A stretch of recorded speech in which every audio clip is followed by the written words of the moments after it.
Hello everybody! Today I'm going to show you how to change your ringtone using Huawei. First you must already download a video from TikTok or somewhere else. Then you go to Settings and tap on Sounds. Scroll down and tap SIM to ringtone.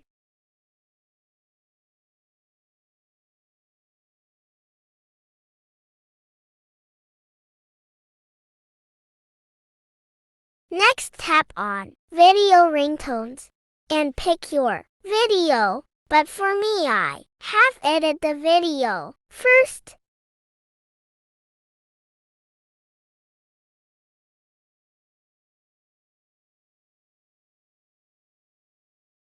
Then pick the video.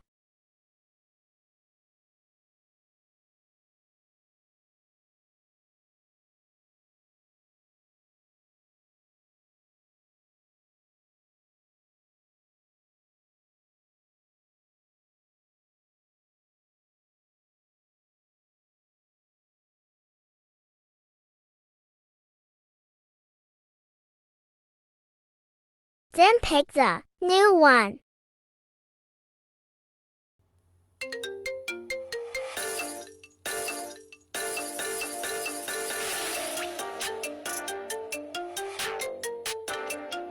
Then just click the check and there you have it.